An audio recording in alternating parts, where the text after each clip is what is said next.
This sort of lively, energetic chat, but just going to make a start for today. So for those of you who don't know me, I'm Alison Turnbull. I'm Director of External Relations and Partnerships at Historic Environment Scotland. So my team, along with many of you in the room, were involved in developing this strategy, which is fantastic because the way we're going to implement it is very much taking that partnership approach. So welcome to Citation for the launch of Ernam Alyalav, Ernam Richak. So that's Our Past, Our Future, the strategy for Scotland's historic environment. So before we begin, I'm just going to start with the very important housekeeping arrangements. So fire exits are to the left and to the right. And there are toilets downstairs, but there are also some around the corner. There is a hashtag for all of you who want to use social media, which is hashtag Our Past, Our Future. So if you could tag us in anything, and really, I just encourage you in general to use this when posting to social media. For those of you I've spoken to already, our website's gone live today. So the strategy actually has its own website, ourpastourfuture.scot. And this is going to continue to grow, so this is going to be the place we're going to store all the information about the strategy, but also our delivery and what we're achieving. So do come back to it. There'll be case studies, activity updates, as well as statistics. And as I say, it's really important to have this and a bespoke one for the strategy to show our impact. But I hope you enjoy this morning's programme. We've got a great range of speakers, and it's my pleasure now to introduce you to Hugh Hall, who is the Chair of Historic Environment Scotland. Thanks.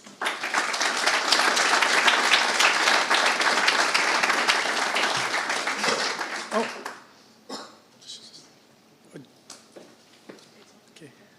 Good morning, all. It's great to see you all. This is cosy, isn't it? Quite intimate. Just as well we all work so closely together in this wonderful sector. Anyway, I'm delighted to welcome you today to the launch of Our Past, Our Future, Scotland's new strategy for the historic environment.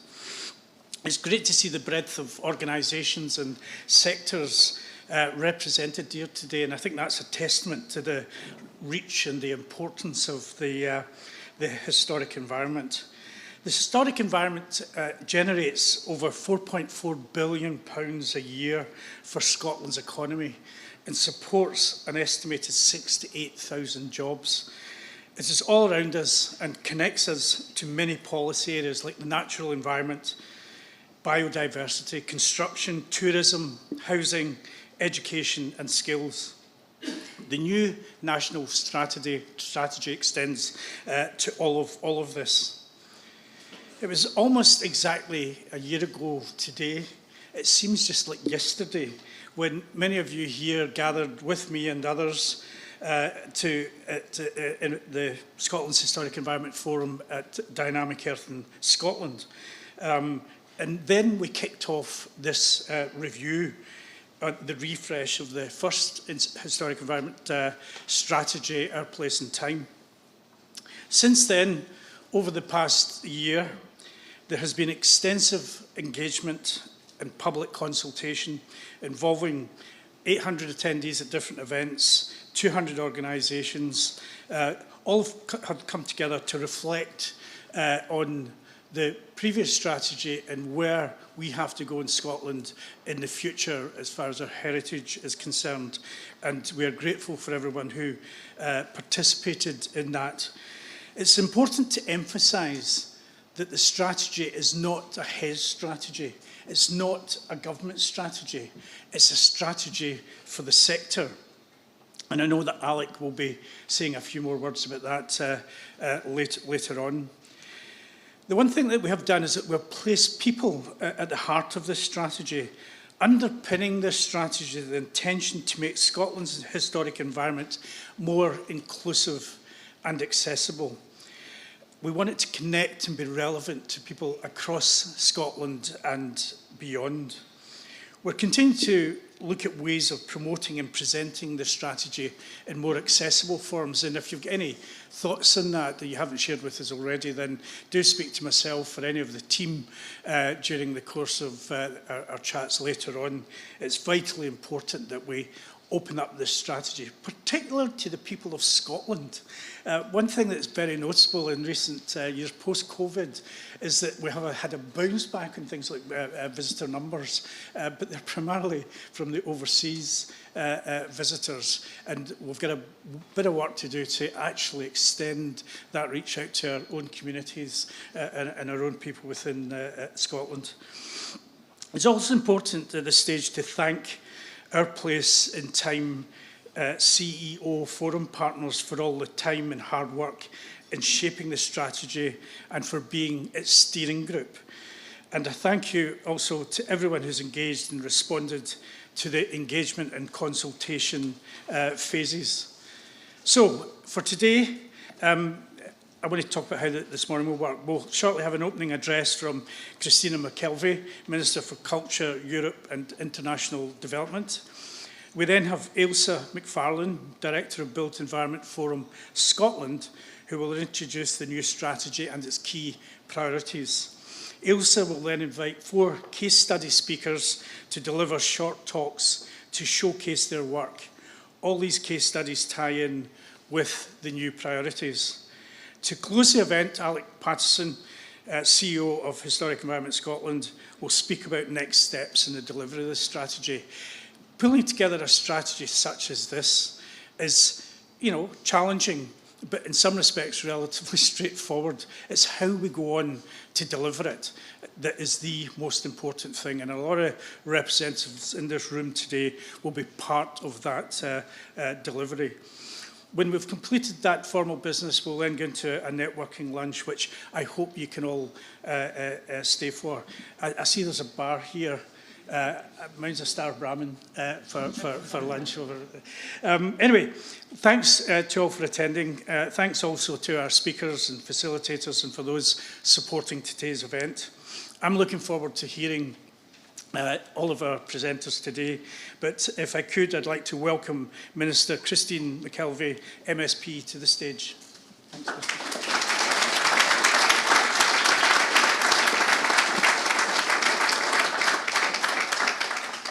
Good morning, everyone. This used to be an old court, so I'm so glad we're here under our own duress and not being cited to be here.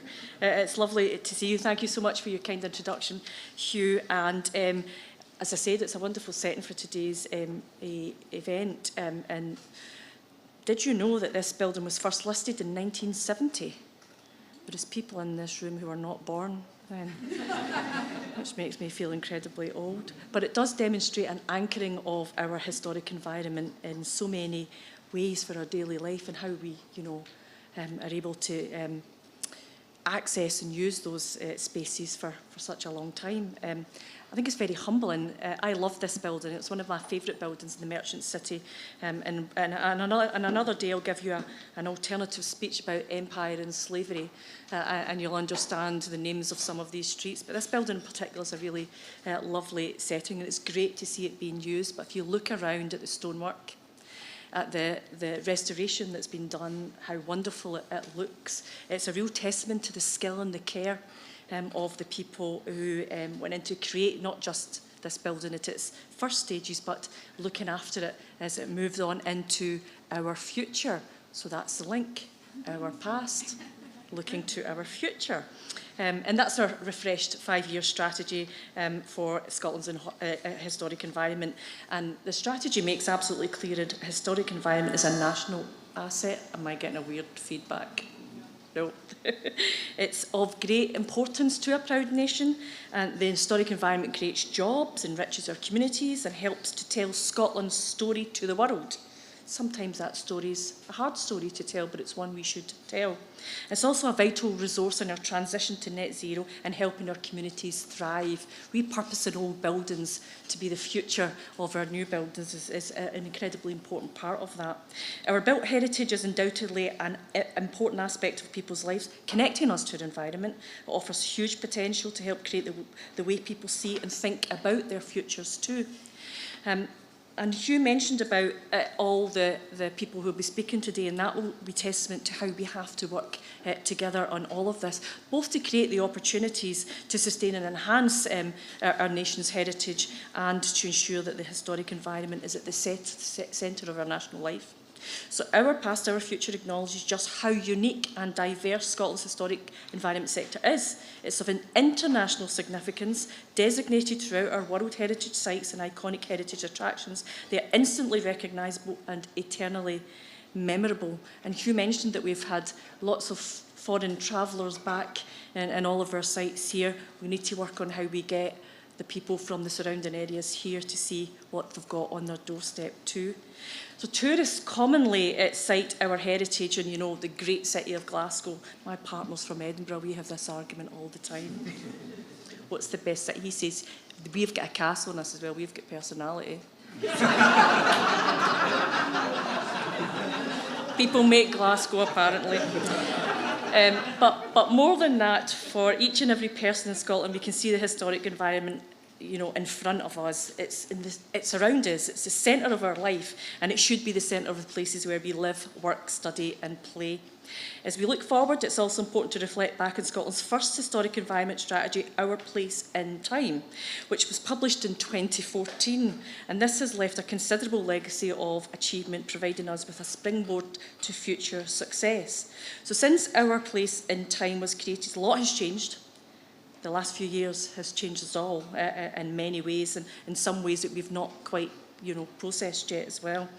And the sector's facing fresh challenges from both the pandemic and now the cost of living crisis. I always think challenges are just opportunities and work clothes. So, you know, picking up some of those opportunities, the way that we look at life differently now from where we did just a few short years ago, and using all of that learning to create the future that we all want to see.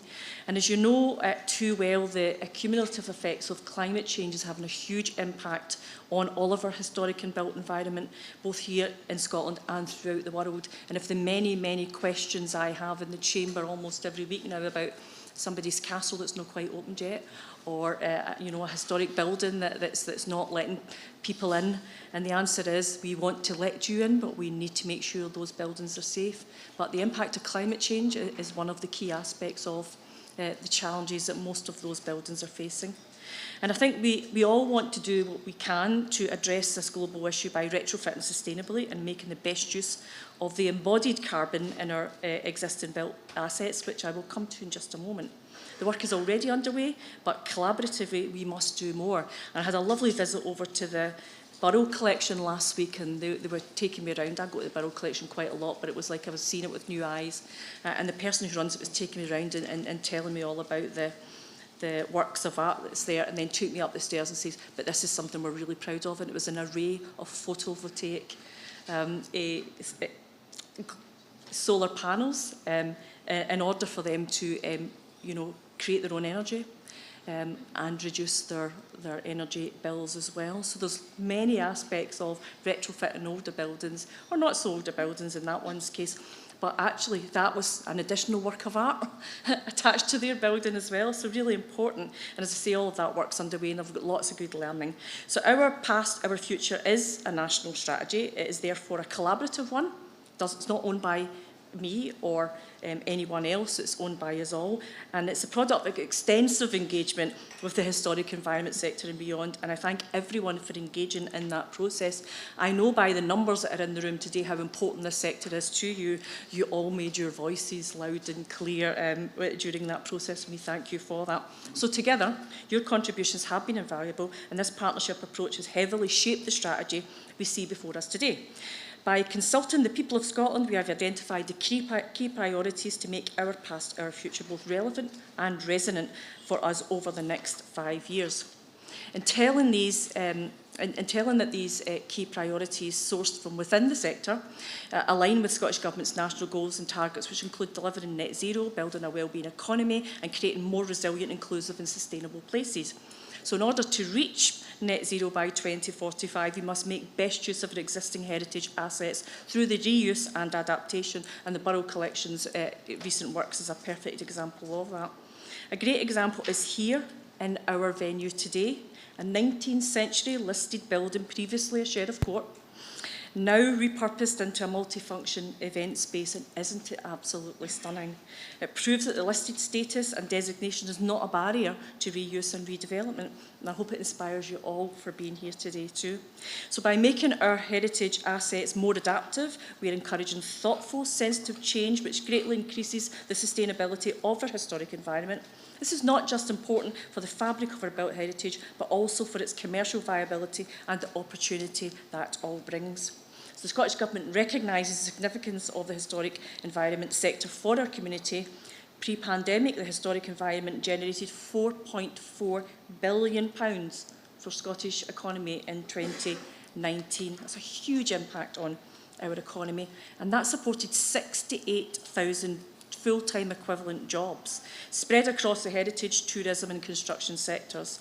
The success of the sector is not, however, purely demonstrated by commercial factors. Of course it's not. When you come into a building like this and you just fills you with joy, that's priceless. So we also recognise the important role that the culture and the heritage sector play in supporting the nation's health and well-being. Making the transition to a well-being economy is a top priority for the Scottish Government. And I've not let Neil Gray, the new Economy Cabinet Secretary, forget about his role when he was in my shoes. And we're talking very closely about the impact of the culture sector and everything that we have on a wellbeing economy, and giving it the value that it deserves. This means building an economy that operates within safe environmental limits, which serves the collective wellbeing of our current and future generations first and foremost. We have also seen evidence to demonstrate the personal impact of the historic environment for people in 2021. In the 2021 Scottish Household Survey, people told us that the impact was immense, and I was immensely proud that visiting a historic place was second only to the cinema in terms of cultural attendance. And many of you know that some cinemas are also heritage properties too. But it's also highly significant that 93% of respondents agreed that it is important to them that Scotland's heritage is looked after. So that's a pretty good figure. If a politician, if you get 93% in anything, that's amazing. So the Scottish Government is committed to Scotland's heritage and will continue to provide funding to support these key areas to maintain Scotland's historic environment, culture and identity. And many of you in the room I've met with only in the last few weeks, and I'm looking forward to working with you on all of that. So indeed, Our Past, Our Future is a strategy that recognises the value of the historic environment as a place for all. It recognises the importance of reaching out to new Scots and engaging with marginalised communities to promote and encourage the people of Scotland to share their histories. It is a strategy which will lead us to create more resilient, inclusive and sustainable places, maximising the power of shared heritage to enrich and transform our lives. It's also a strategy that aims to empower people and organisations like you all across Scotland, whether they are based in rural, urban, coastal or island communities. And I'm very pleased to have a range of speakers today, and I'm looking forward to hearing some of them. I need to get back to Edinburgh. I've got loads of questions on heritage to answer in the chamber this afternoon. But from across Scotland, the speakers come today. They will also cover aspects of key priorities identified for the strategy and showcase some of the huge potential of our historic environment. So please take part in all of that, because your feedback is always very valuable to us. So I expect us all to come together to deliver the strategy over the next 5 years. I'm looking forward to that and to proactively tackle the challenges ahead. The strategy gives us the framework to meet the current and future challenges, to keep pace with the changing world around us, and to drive forward innovation and technological advancement, and to be prepared for whatever comes next. I did an AI tour of the Colosseum in Rome during the pandemic. We shouldn't lose some of those aspects of being able to do some of that. We should have an AI tour of some of the buildings we have in Scotland as well. So we should be confident and innovative in our collaborations, forging new cross-sector links and seeking out new partnerships beyond this sector. This strategy was created by everyone, for everyone, and therefore we all have our part to play in its delivery. I would like to conclude by expressing my thanks again to everyone here today for your depth of your commitment and support for Scotland's heritage and the historic environment. And now I will hand over to the real expert, who is Ailsa McFarlane, the Director of Built Environment Scotland's Forum. Ailsa.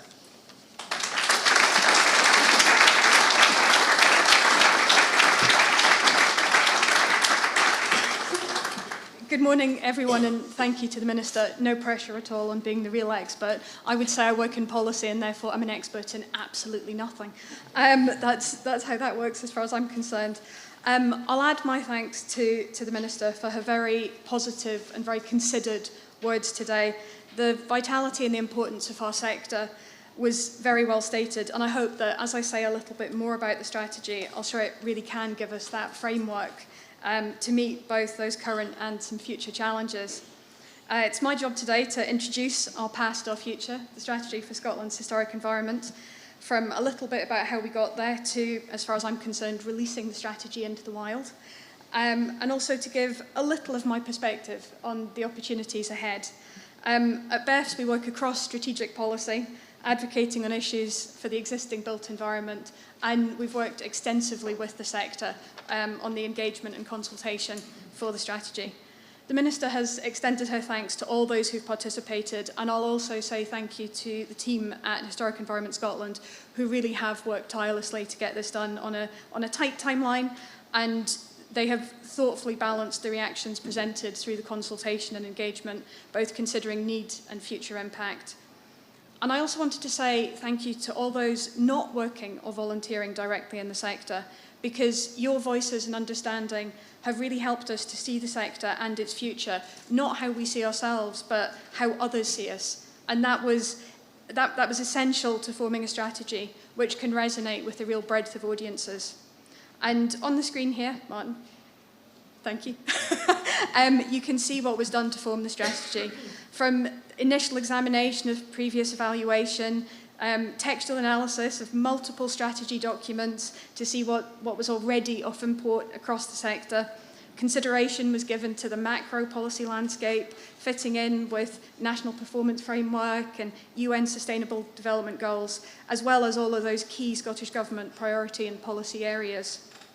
The research and knowledge helped to underpin a wide range of engagement that took place. Hugh mentioned some of this earlier, and we can really see from the numbers that there was an awful lot of pre-consultation engagement, as well as engagement with the consultation itself.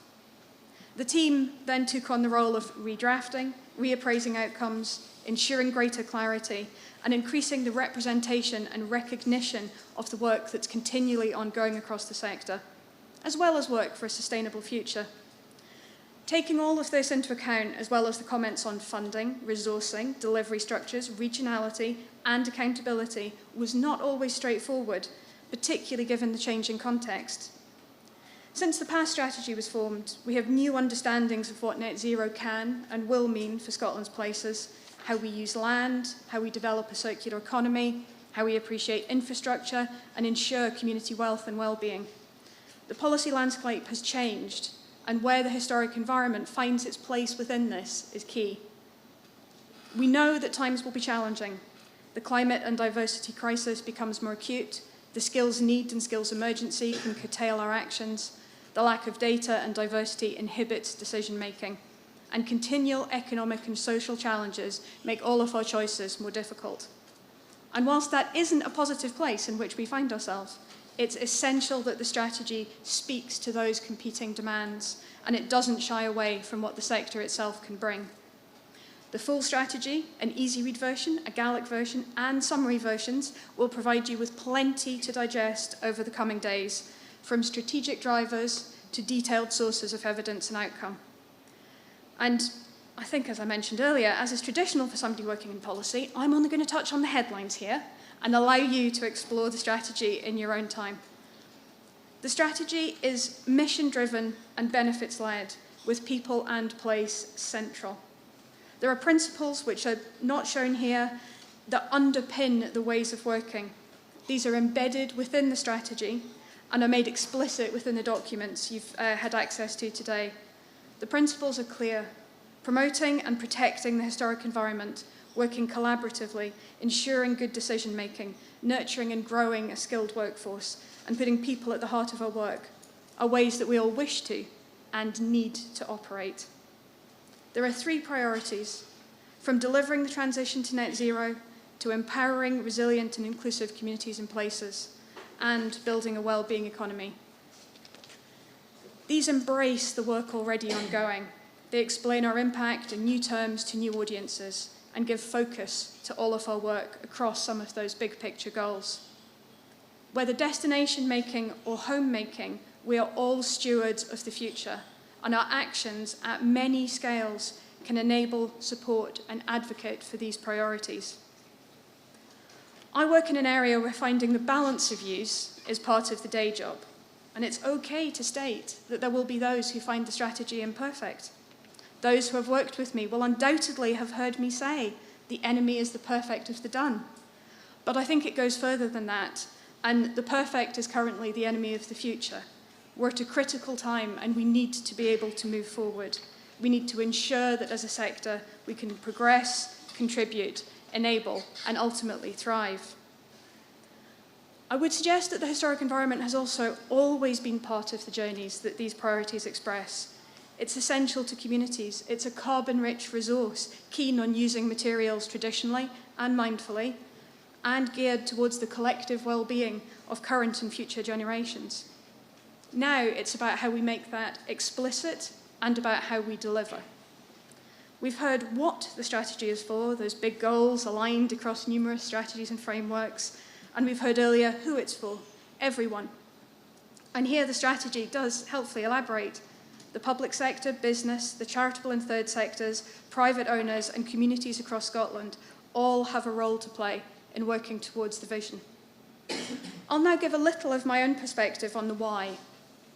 People know it's important, and we've heard earlier about the care of our historic environment mattering to people.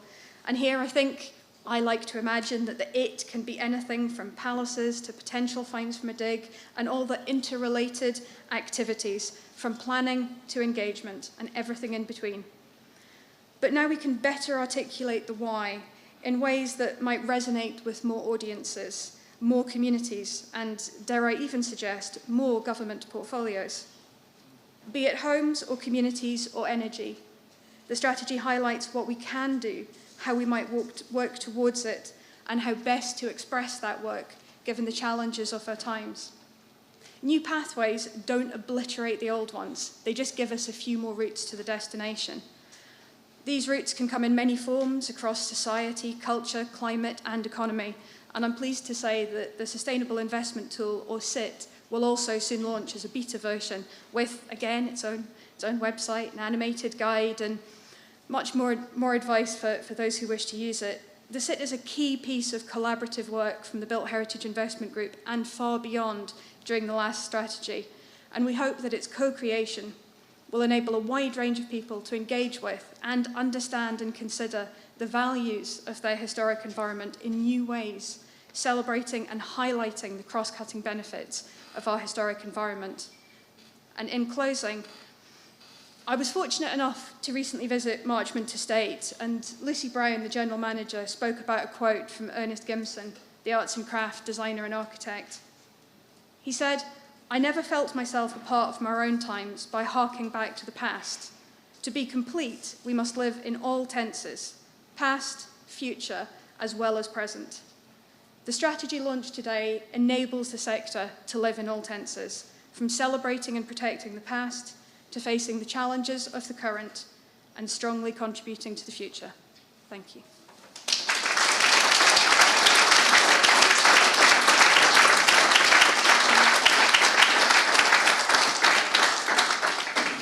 And I have loitered here with intent. I have another task today, and that one is exceedingly enjoyable. It's my role to announce the lightning talks. We're about to hear from Kieran, then in turn Andrew, Alison, then Daniel and Tanya. They will all introduce themselves far more fittingly than me reading out potted bits of biography could ever attempt to do. However, I will say that we've got experience represented in everything from town centre regeneration to 3D modelling and experimental archaeology, from academic research to those exploring new audiences, covering a range of geographies from central Scotland to island archipelagos. And in the true spirit of the sector, these categories are not exclusive, and one talk could cover all of the above, although even I think that might be a stretch, and no pressure on you guys. But I will leave it up to our speakers and to your sharp ears to find out more. Thank you.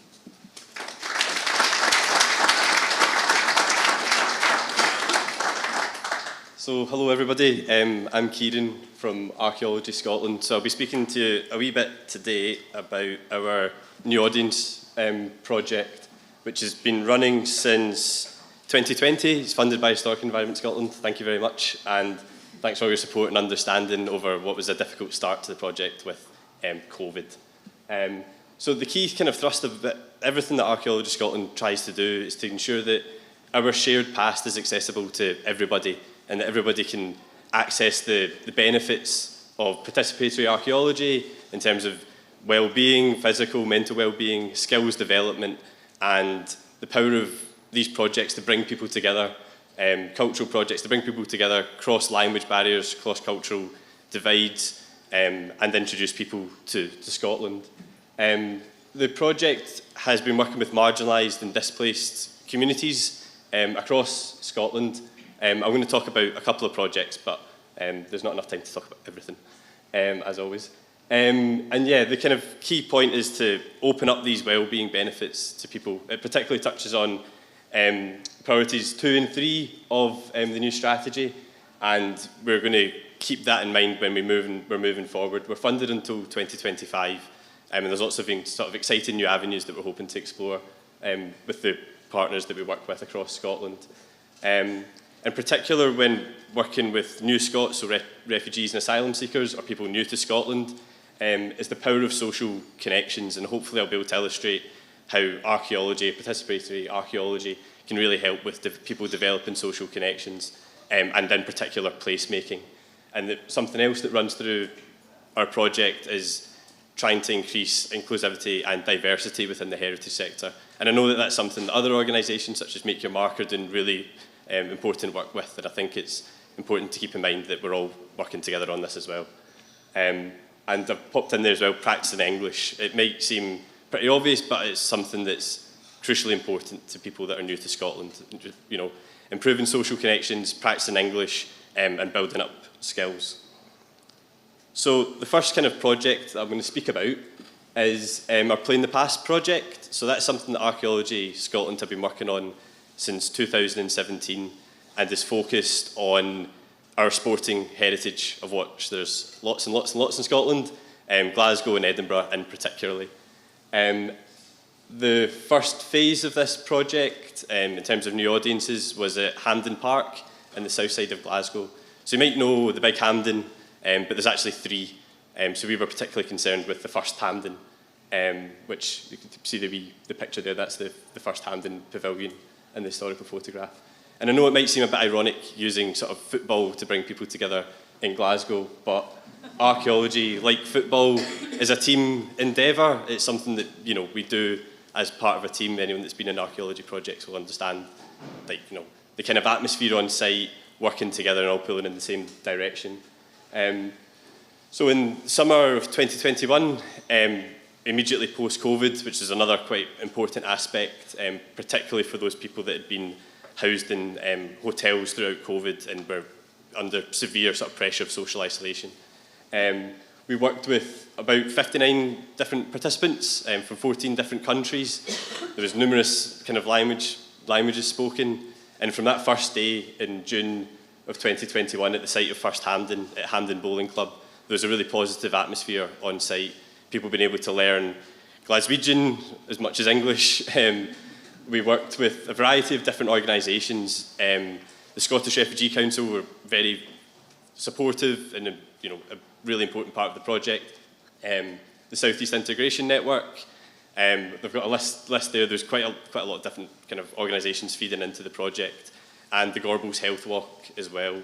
So we had a real mix of people from different backgrounds on site, people that were born and bred in Glasgow, and that had been going through their own experiences of isolation through the pandemic, and combating sort of health issues, to people that were from the Middle East in particular, that had been in hotels for 7 months with very, very limited access to, the city, never mind built heritage, and opening up opportunities in archaeology and, people being able to experience the benefits that it can give is really important on this project.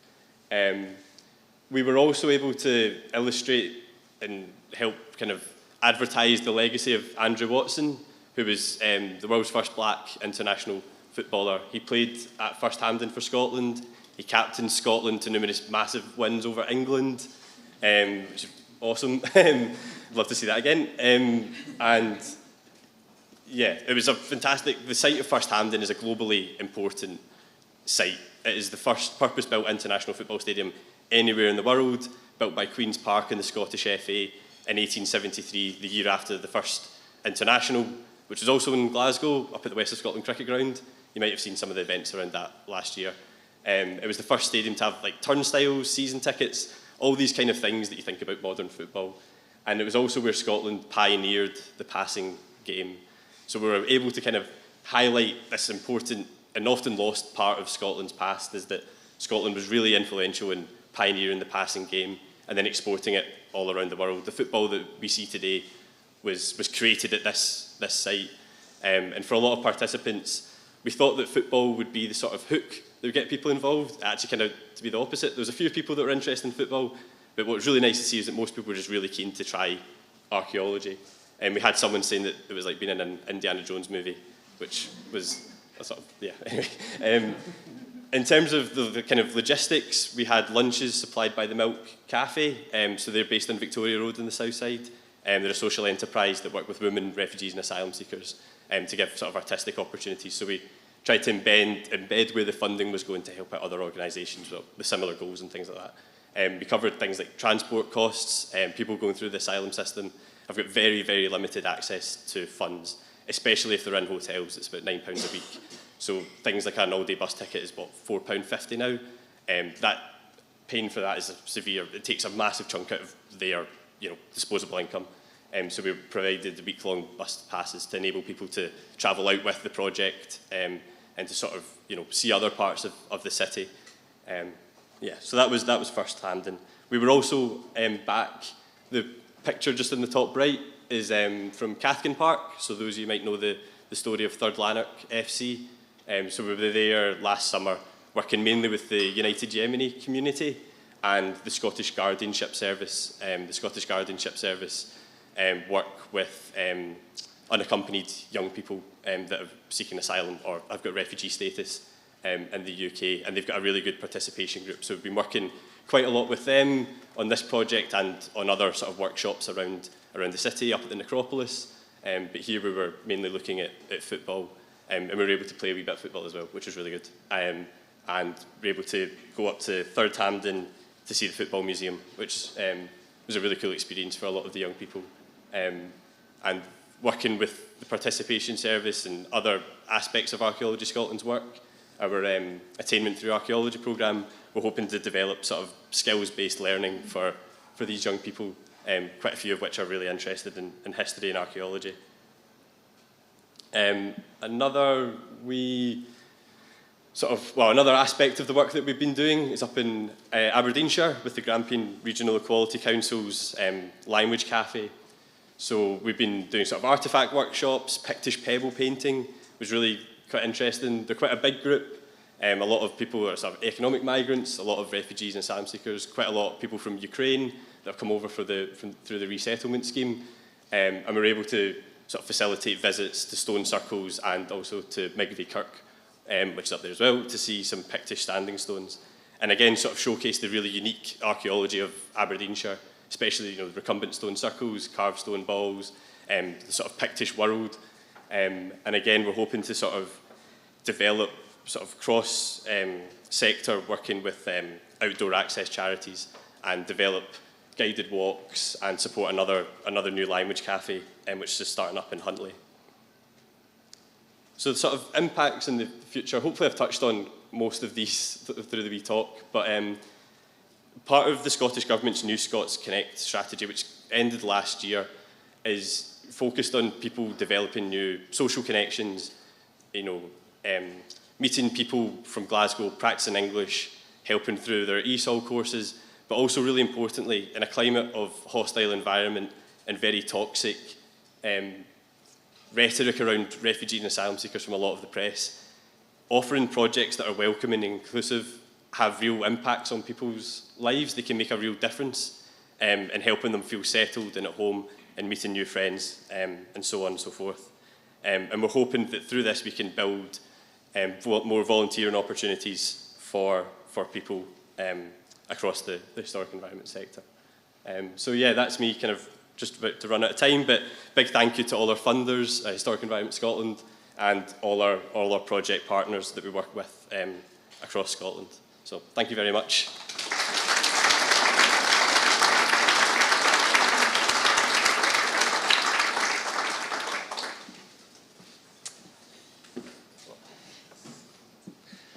Hello. Right. I'm down as Andrew Provost, but only my mother used to call me Andrew. So I am an Andy. I used to get an Andrew and then a Sai. Then I'm from Northwest Mull Community Woodland Company. And I'm in 2018, we took on the community purchase buyout of the Isle of Ulva. So that's why I'm going to talk about today. First of all, I would say, I'll move on to the first slide. I was accused of bringing pretty pictures. So I've got pretty pictures to show. And I spent a long time thinking about the first picture to put on. So I've chosen this because my talk is about people in place, because that's what Ulva is about, really. It's about place and people, and you can shift them around. You could talk about, is it about place first and people second, or is it people first and place second? Because Ulva is quite a unique experiment in terms of that it's about recreating a community. So in 2018, when the community buyout occurred, there were 5 people left on the island. So there were, and 2 of them were children. So this was from an initial population of, we think, around about 1,000 people, probably at the turn of the 19th century. I should explain that most people would have brought a map to tell you where Ulva was, but I didn't do that. So I just kind of decided to kind of just throw this picture in first, because this is all about the access of the fact that things in Ulva haven't really changed all that much over the years. This is an initial photograph that's taken 40 years ago. And the fact is, we're still using the same ferry, we're still using the same tractor, we're still using the same trailer, and we still take our hay across in the same way. So the thing about Ulva, it's about a place that we are trying to rebuild a population. But it's also understanding how do you do that in a way that's sensitive to the place. So this is my terrible journey to work in the mornings. It's a horrible thing. So this is the south side of Ulva, which is a place that in the past had communities living in the townships all along the stretch of coastline. And what's interesting about this photograph is that there is not one single person living in this place in the entirety of that photograph at all nowadays. So what we're trying to do is recreate communities, not necessarily in this place, but recreating a community that really has lost the community. What is interesting about the way that we are approaching that is that some people therefore misconstrue the fact that we live in a kind of rewilding experiment. I would say that the fact is that it's an unintentional rewilding experiment, because this is all about the fact that this land was cleared in the middle of the 19th century. So actually what we're trying to do is turn around what happened in 1848 when nearly 600 people were cleared from the land.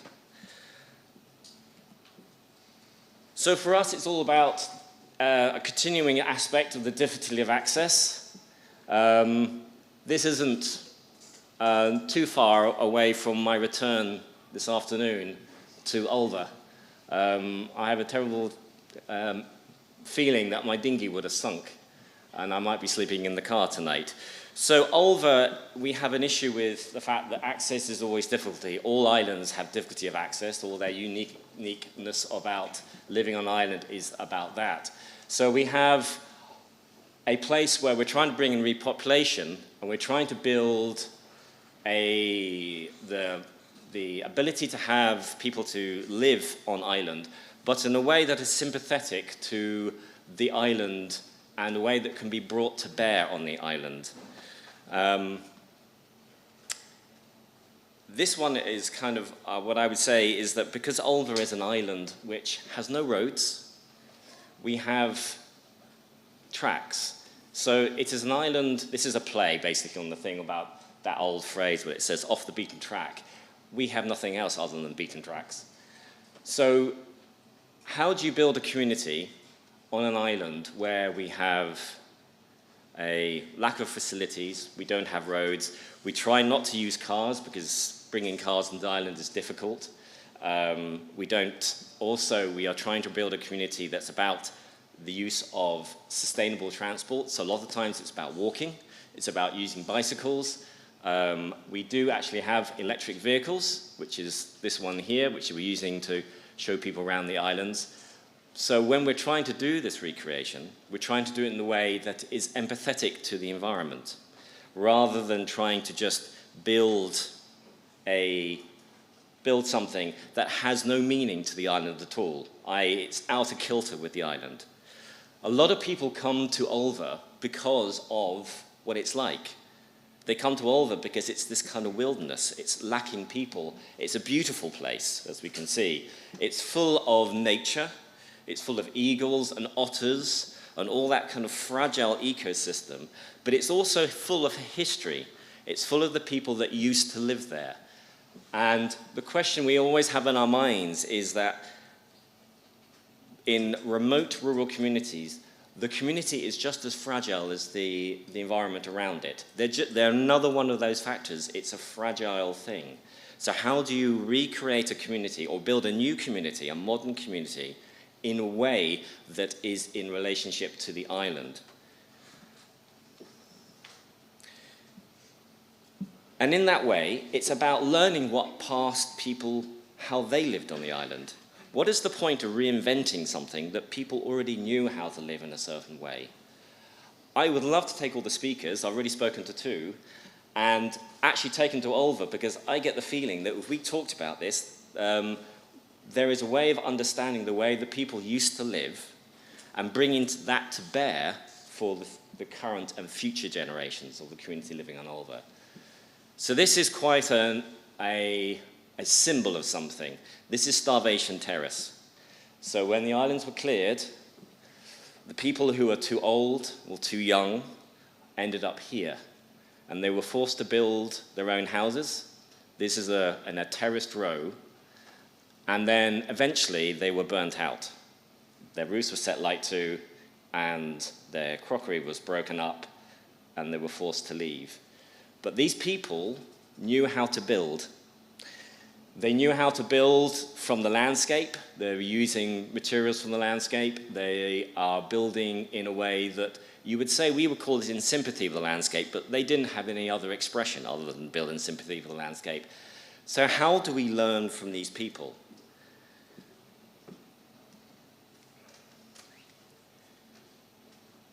And it's also about understanding that when we look at this landscape of Ulva, which is about, most of the landscape of Ulva now is a wilderness area, but there is a history there that's 10,000 years long.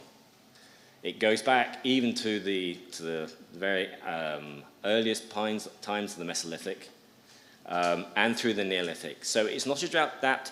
It's not about just looking back with that single focus on the clearance, which is if you think about the history, it is a pure kind of, it's a terrible moment, but it's a single moment in history. There is a richness of history that extends back 10,000 years, and it's understanding how those people live and how does that infect our future generations and populations.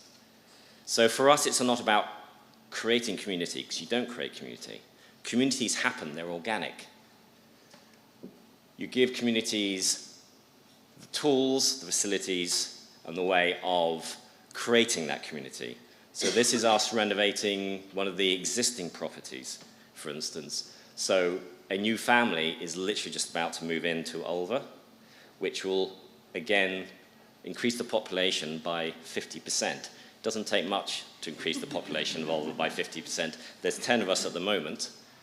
I live on Gomatra, and there's 3 of us on Gomatra, all of which I'm related to. So if it's about that, then it's about learning new skills as well, which are old skills. Because if we're using those materials that are around us, we're learning those skills that were known in the past, such as this is us rebuilding a wall in COVID, which involved us having to wear masks. It's really difficult to build walls in masks. It's quite a heavyweight task. But it's about learning learning those old skills, because for us, it's about how do we learn from the people who are building places like this. So this is one of the old Ballas. This is the old township, old Skitnish. So these people were building in a way that we can understand. I can look at this building and understand the way that they built it. I kind of get the feeling because I'm living in the landscape. I understand that the way that they are building it in the way, I understand why they build it that way. Is there a way that we can learn from our past people, which is to do with the historic landscape and the way that that reflects on the current and future community? So that's where I'm going at the moment, and I think it's from what I've seen from this strategy, this is exactly what Ulva is about. It's about learning what the past tells us about the future. It's not seeing the past in aspect. It's saying, what does that past and how can we use it to inform the current and the future? And I love that phrase I think you had at the end of your talk, which was about that. It's about not seeing it there. It's about being in it and understanding what it says to us and it tells us to do. And I think that's it. Thank you very much.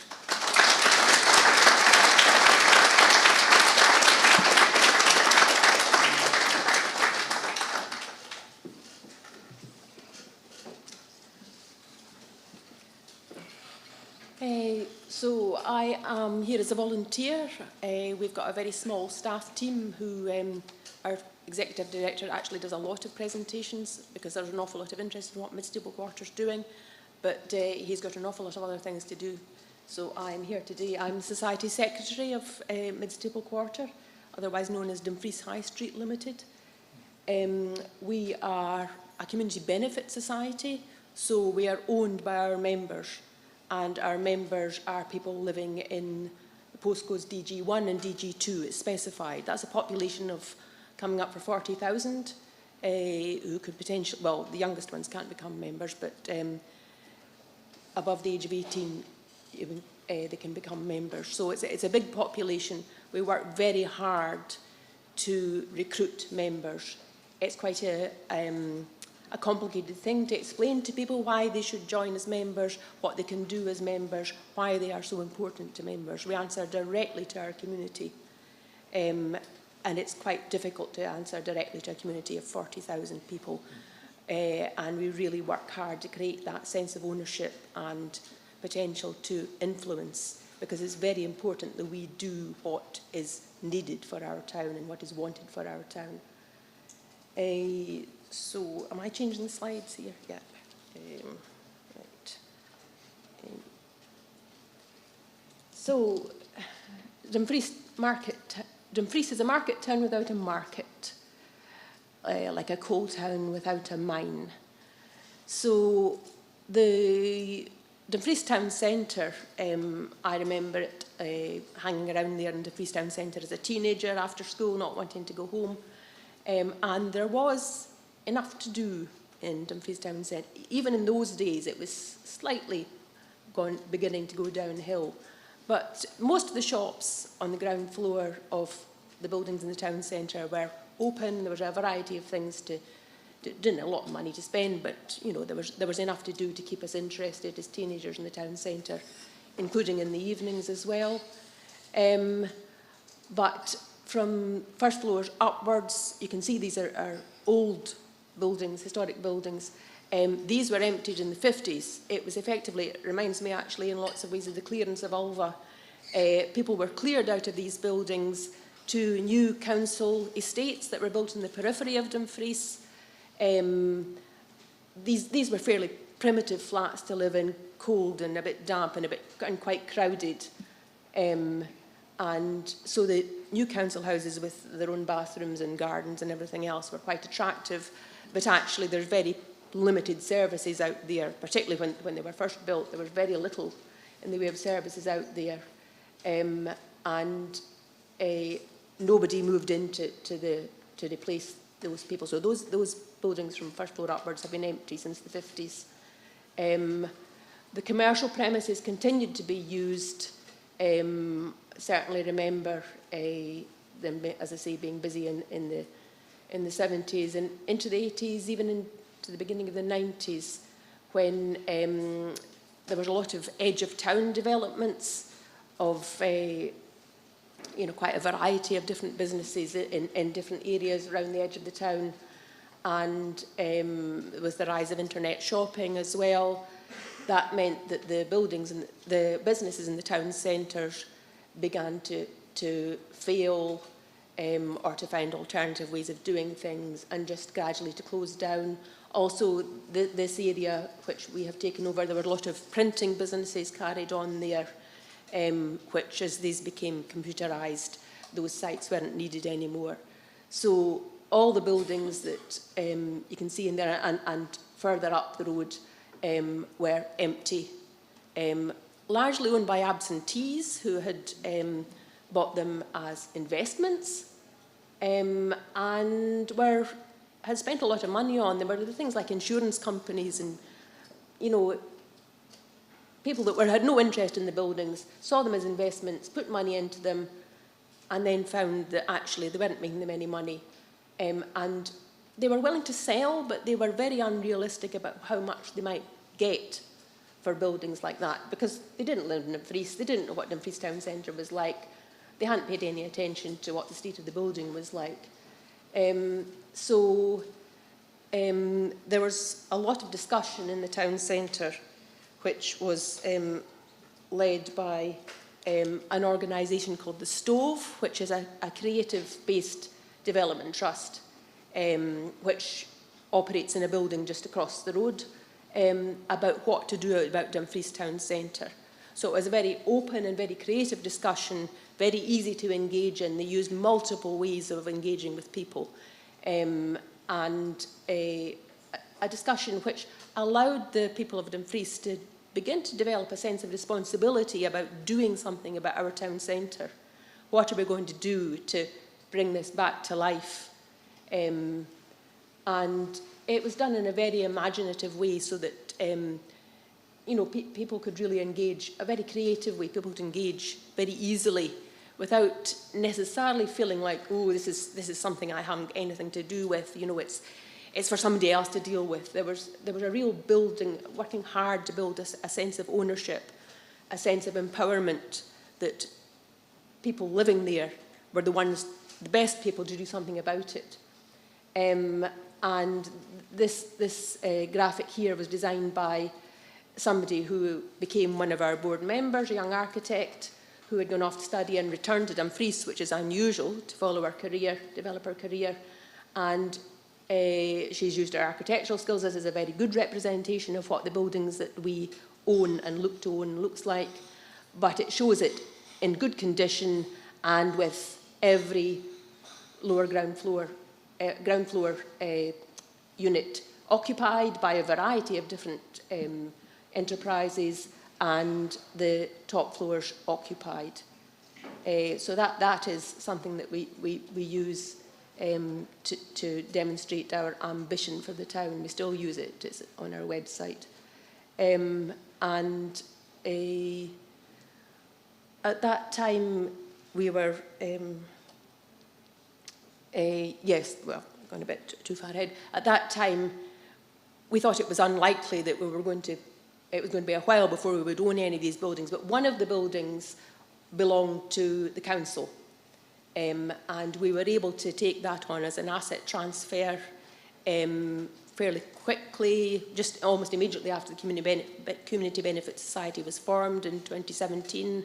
the end of 2017, we took ownership of that building from the council, and we then started going to auctions because some of the owners were beginning to realise they wanted to get rid of these. They were maybe a responsibility rather than an asset. And we started going to auctions, having raised money from crowdfunding, and weren't successful at auctions because they were getting sold for higher prices to people who hadn't actually visited the buildings and didn't really realise what a big responsibility they were taking on, and not realising what the town centre was like. You know, that it was town centre, it was bound to have good footfall, it was worth buying. So they got a bit of a shock when they came and looked to see what was going on.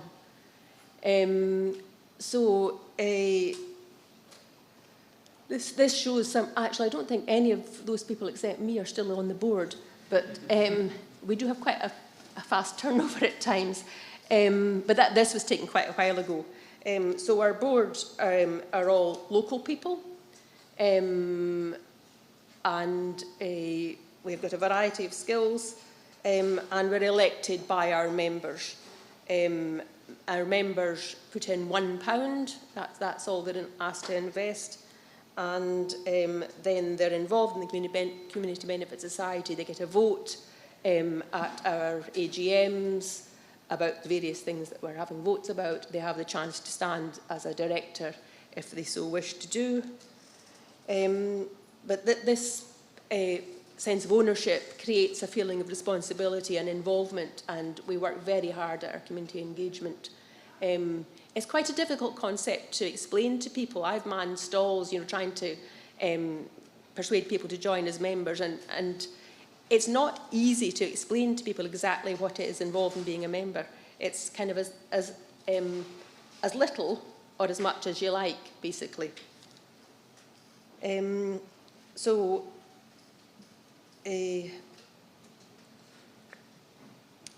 So this shows the depths of the buildings. They're on the medieval layout and served by closes.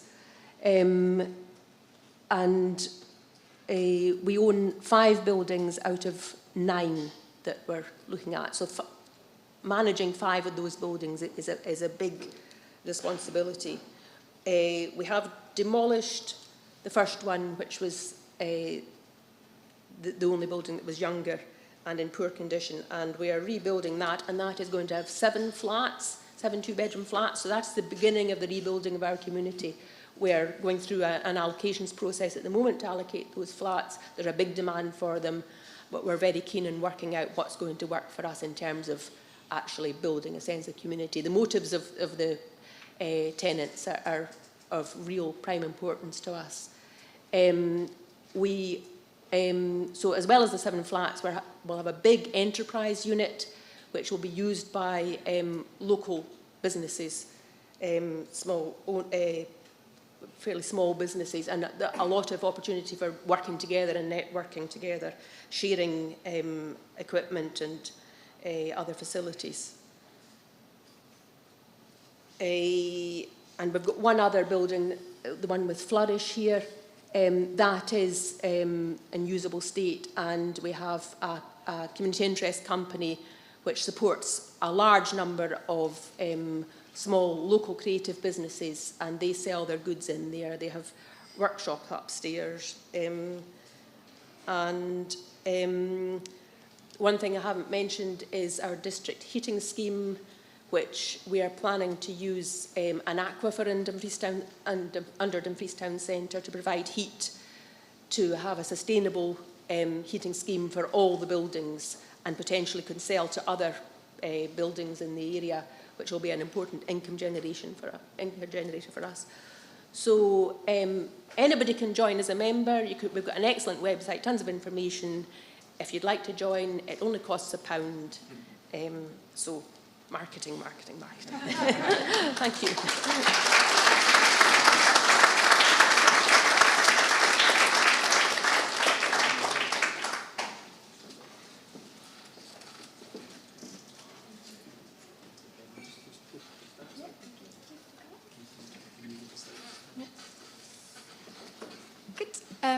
Good morning, everybody. My name is Tanya Romankiewicz.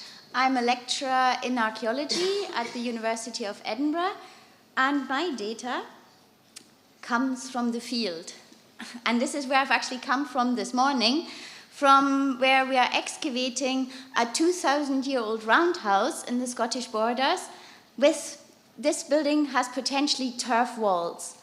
And although we can hardly see these today, they were once ubiquitous building material in the past. And they are key to these kind of circular economies and circular processes that we're talking about today. These buildings, as we understand them today, and I studied architecture myself, we think of them as products. You build them, you live in them, then you demolish them and create lots of waste. But by studying these 2,000-year-old buildings, I realized our ancestors had a different concept. They thought of buildings as processes, ongoing, adaptable to changing needs. And it's this processes that we're trying to trace in the archaeology and now in the present as well. And you can see that turf is key to this. Turf walls can adjust to these changing activities inside buildings. Turf walls can soak up nutrients from cooking waste, from having animals stored in there, from their dung. And then these turf walls can be collapsed and plowed over, composted to grow the new turf for the new house. And it's this investment into place, not into structure, that we're trying to translate into a modern setting. And here is our experiment that we did together with Daniel Postma at Comrie Croft, where we are cutting turf that has already stored carbon, and then we're putting it into thick turf walls, storing that carbon, and then again this can regrow, and we are regrowing the cutting locations to grow new turf, to translate this ancient concept into our modern world concerned with carbon footprints and climate change. And it's this translation that hopefully shows you this project, how we can address the 3 priorities from our strategy. And Daniel will now talk to you how we did that. Thank you, Tanya. That's the next one. In Comrie Croft, we found an enthusiastic partner to explore these ancient architectural concepts in a small building project, which we labelled the Grassroots Project. With funding from university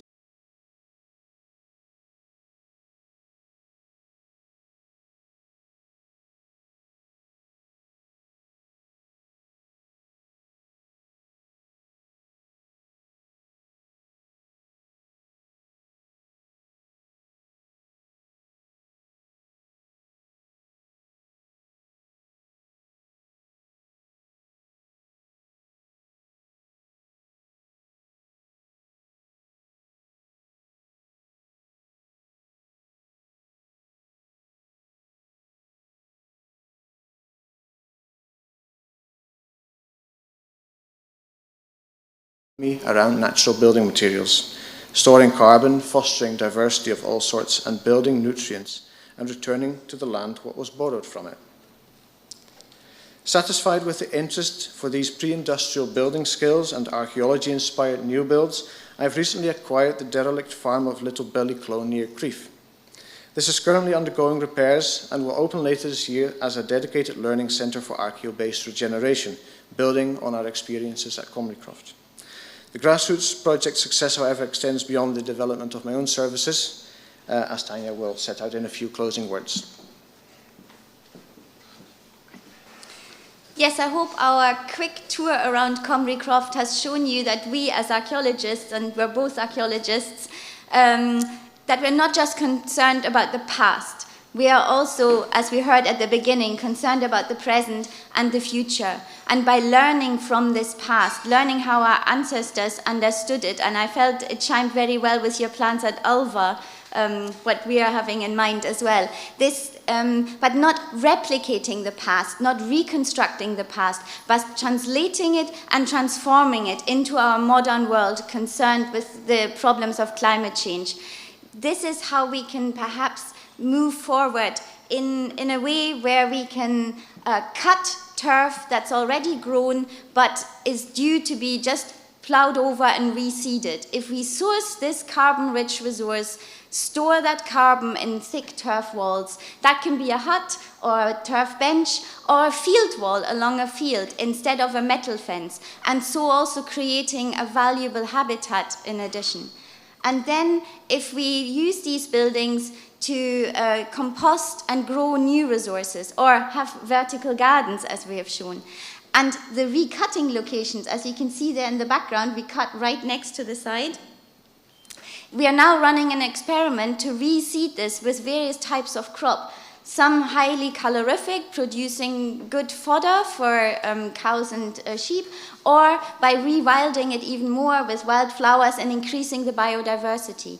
And in every step of the way, we're thinking about how much carbon can we incorporate and create a net zero building or even a positive carbon balance. And I hope, as Daniel has shown as well, there are other benefits in this cradle-to-cradle approach as well. There is the natural capital gain in the biodiversity increase. There is the communities that we are building and that are multiplying now. And there are also the cultural values of teaching people how people built in the past, how they understood their environment in the past. And yeah, so this is where we're hoping to go. And I think we can't assume that we're building large housing estates across Scotland in turf. But I think with every turf block that we cut and build into a wall instead of concrete, we're moving this one step closer to solving our crisis climate problem. Thank you very much.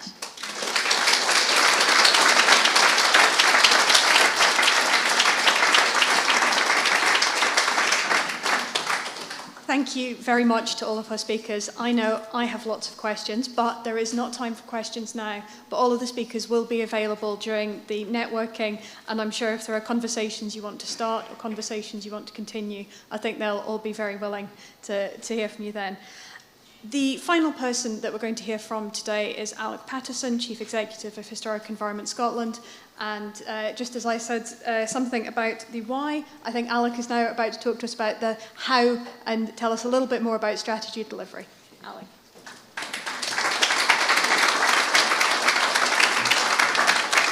Well, thank you, Ailsa. I will say something about that, but I want to say something about what we've just heard.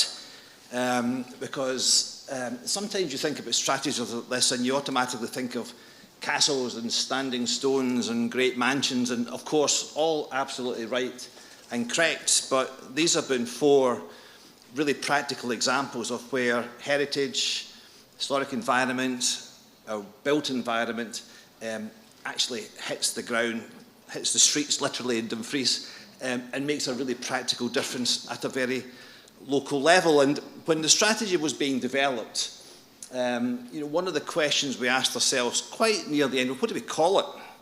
If we have to produce something, what's the name on the front cover?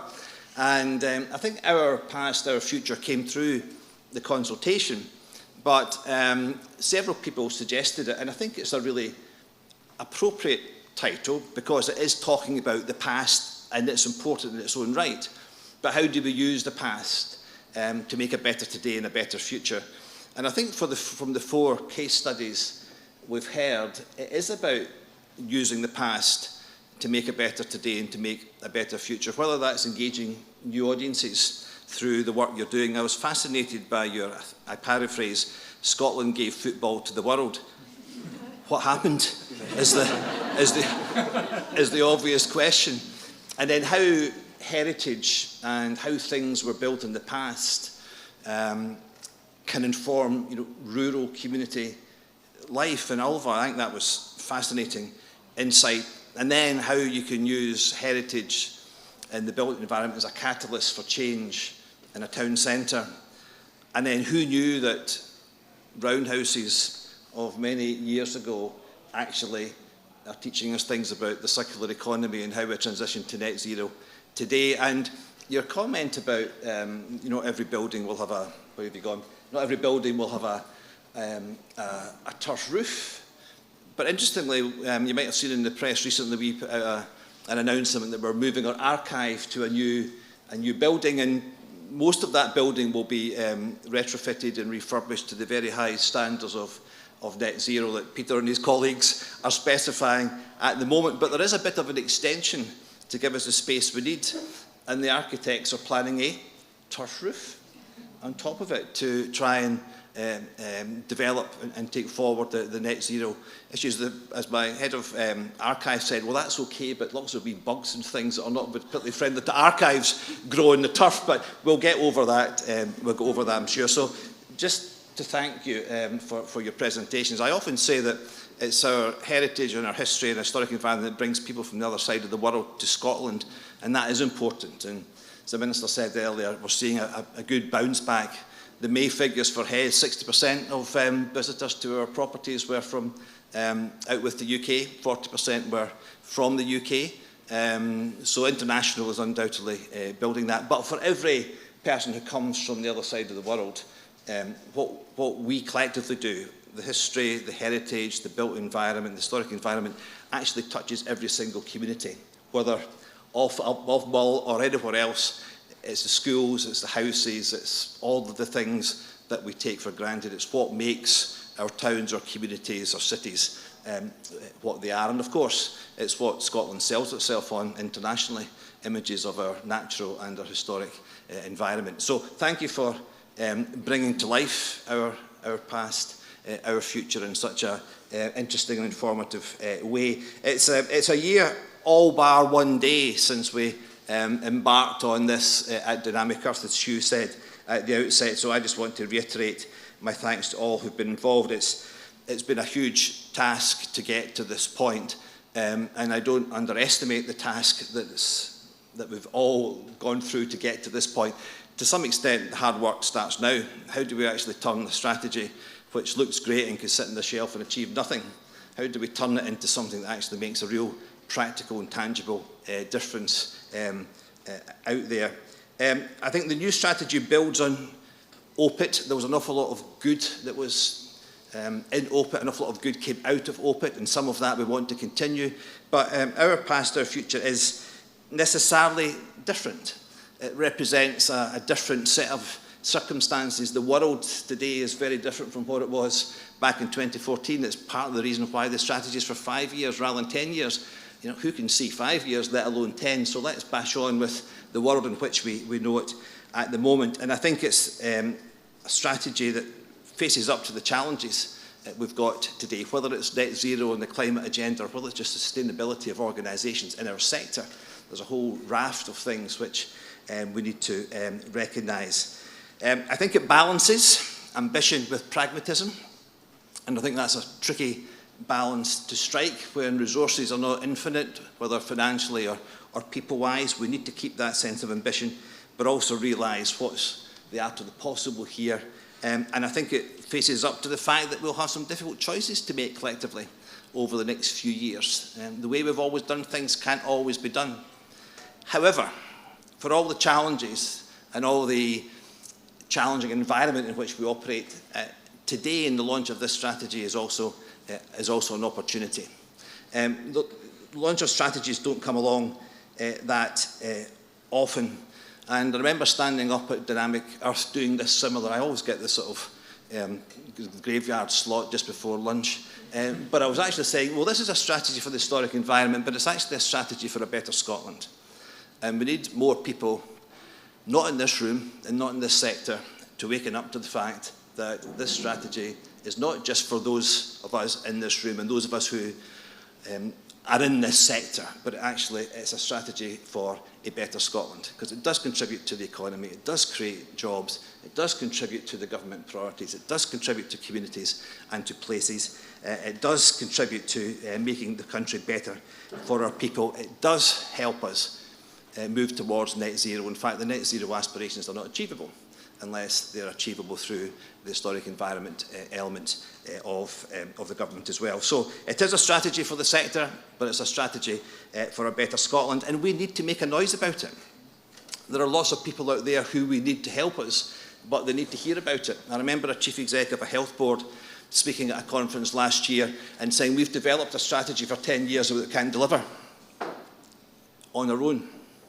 And I think that applies to this as well. We can do an awful lot of this within our sector, but we need people out with our sector to get on board in this. And we need to do mainstreaming. Remember that old great word, mainstreaming? Mainstreaming has to go in places, into depths, to areas where it's never touched before. We can't have this strategy or our sector or the work we do being a mere footnote in everybody else's strategy. So we need to be advocates.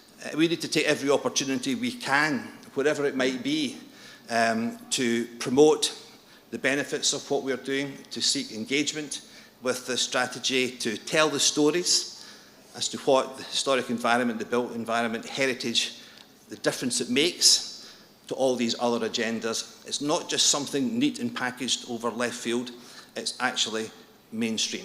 So to everyone in this room, it's really important, but to everyone in this room, please go and be noisy about it and advocate for it and use every opportunity to make an ask of other people who we need to bring on board. We met with the Minister last week. We were making the same point to her. She said, I've got elbows, I've been encouraged to stick them out. And so we'll go for it. So across government, across public sector, across private voluntary sector, we need collectively to seize the opportunity which this new strategy actually presents and be vocal advocates for it wherever we can. Now, I said, producing a strategy is a major endeavour in its own right. Turning it into reality and making a difference is actually really, really crucial. And just let me say a few words about how we want to do that. So just as the strategy was developed in partnership and collaboration, that's the way it's going to have to be delivered. The Minister said, or Hugh said at the start, this is not a HES strategy. It's a strategy for the sector. So it's not for us to do all the work or to facilitate everything. But let me be clear, we will commit to doing all that we need to do to make this strategy effective and to make it a success. To that end, we are actually putting a small team in place. We didn't have that for the last strategy. Adam and his team did a great job managing what we could, but we're actually going to resource this internally. And if you're interested or you know people who are interested, there are 3 jobs on our website right now. So please encourage people to have a look at this. So we're going to do our bit, and we're going to try and facilitate and whatever we can to move the whole thing forward. But it needs everybody in this room and others to work together to make it happen. So what are the next steps? So let me just give you an idea of what our thinking is and what we want to talk to you about over the next wee while. Firstly, SHEF, the Scotland's Historic Environment Forum, will be a standing feature. So we'll have that at least once a year. Some of you were at Dynamic Earth. That will be a standing item. I think one is planned for later this year. So that will give a forum on an ongoing basis for everybody to get together, to discuss, to share, to complain, to put in ideas, whatever else it might be, as to how we make this strategy come to life. The second thing we want to try and do is put together a steering group or some sort of oversight group for the strategy that just keeps an eye on how is it progressing and are we making progress or where are we behind the pace and so on. I guess the OPIT Chief Execs Forum fulfilled that role in the past. I think there's probably a wider sectoral group that we need to bring together, because one of the criticisms of OPIT to some extent was those who were involved in it knew all about it, but there's an awful lot of people out there who didn't. And so we need to try and find a mechanism that brings the wider sector together. And that bringing the wider sector together is really important. When we had the final meeting on the draft strategy, one of the comments around the table was, how do we ensure that everybody sees themselves in the strategy? And you'll see in the document quotations from local authority chief executives, from historic houses, from different parts of the sector, and I think we need to replicate that in some sort of overarching group. There are some things that OPIT did well that I think will continue. So some issues I think need working groups going forward. So for example, skills and expertise. Big issue we all face just now is skills. Our Minister is hugely engaged in trying to find a way forward with stonemasonry skills and wider traditional skills more generally. We are doing a bit of work just now to try and refresh the skills investment plan. So I think skills needs to have a focus that moves forward in that sort of coordinated way. I think the work around volunteering, make your mark, is continuing to progress as well. But we need to think creatively and flexibly about what we need to do. So some of the issues, I think, just need hit squads. We've got a small group just now working on the stonemasonry thing. So we don't need to put structures in place that last for 5 years. whatever the issue is, let's find the creative and the most appropriate way of hitting it and doing it and getting on with it, rather than putting in things that are just not adding sufficient value. And let's look creatively at how we can, to use the phrase, infiltrate structures that are already there.